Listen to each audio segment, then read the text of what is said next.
குழந்தைங்களுக்கு சளி, காய்ச்சல், இருமல் இதெல்லாம் இருந்தா சரியா சாப்பிட மாட்டேன்னு சொல்லுவாங்க. ஆனா, இந்த மாரி செஞ்சு குடுத்தீங்கன்னா, அவங்க உண்மையாவே ரொம்ப நல்லா சாப்பிடுவாங்க. இதுக்கு ஒரு சட்டி சூடானதும் தேவையான அளவுக்கு எண்ணெய் ஊத்திக்கோங்க.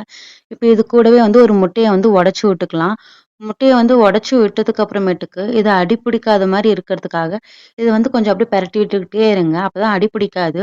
இப்ப இது ஓரளவுக்கு நல்லா குக் ஆனதும், இது கூட தேவையான அளவுக்கு உப்பு, 1 பிஞ்ச் மஞ்சத்தூள், அப்புறம் 1/4 டீஸ்பூன் பெப்பர் சேர்த்து நல்லா பெரட்டிக்கோங்க. இப்ப இது முட்டை நல்லா வெந்ததுக்கு அப்புறம், இத நம்ம ஒரு பிளேட்டுக்கு மாத்திக்கலாம். இப்ப இது கூடவே 1 கப்ல சாப்பாடும், சுடு தண்ணீய நல்லா சூடு பண்ணி, அந்த தண்ணிய ஓரளவுக்கு ஊத்திக்கோங்க பதமா. இப்ப இது கையிலேயே நல்லா பெசஞ்சுக்கோங்க.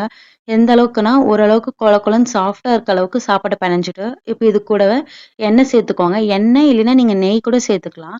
இப்ப எண்ணெய் சூடானதும் 1/4 டீஸ்பூன் பெப்பர் சேர்த்துட்டு, 1 பிஞ்ச் அளவுக்கு மஞ்சத்தூள் சேர்த்துக்கோங்க. இப்ப இது நல்லா சூடாகட்டும். சூடானதும் இது நல்லா கெளறி விட்டுட்டு, இப்ப நம்ம குழந்தைக்குன்னு சொல்லிட்டு சாப்பாடு பெனஞ்சு வச்சிருப்போம். அது கூட இத சேர்த்துக்கோங்க.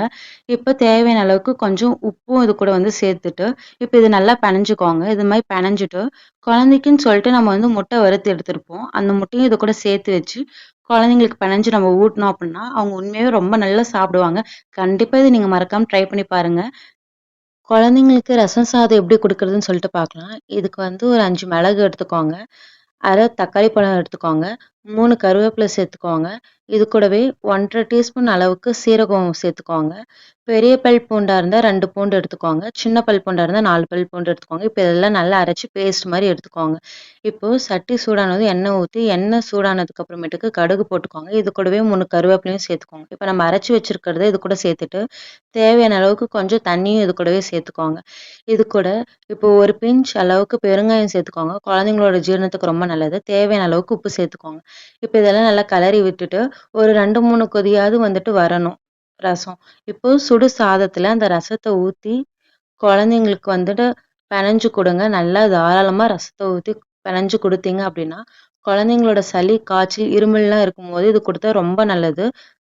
குழந்தைங்களுக்கு எப்படி சாஃப்ட்டான வெண்பொங்கல் செய்றதுன்னு சொல்லிட்டு பார்க்கலாம். இதுக்கு ஃபர்ஸ்ட்டு குக்கர் சூடானதும் எண்ணெய் சேர்த்துக்கோங்க. இதுக்கு பதிலா நீங்க நெய் கூட சேர்த்துக்கலாம். 1 ஸ்பூன் இல்ல 1 1/2 ஸ்பூன் அளவுக்கு சீரகம் சேர்த்துக்கோங்க. 10லேருந்து 15 மிளகு சேர்த்துக்கோங்க. மிளகு நசுக்குனா தான் காரம், இல்லைன்னா காரம் அடிக்காது. அப்புறம் 3 டம்ளர் அளவுக்கு தண்ணி சேர்த்துக்கோங்க. நான் இந்த டம்ளர்ல 1 டம்ளர் அளவுக்கு அரிசியும், 1/4 டம்ளர் பாசிப்பருப்பும் சேர்த்திருந்தேன். நீங்க எந்த டம்ளர்ல அரிசி எடுத்தாலும் 3 டம்ளர் அளவுக்கு தண்ணி சேர்த்துக்கோங்க. இப்ப தேவையான அளவுக்கு உப்பு சேர்த்து குக்கர் மூடி வச்சு 4 விசில் விட்டு ஓப்பன் பண்ணுங்க. இந்த மாரி இருக்கும்.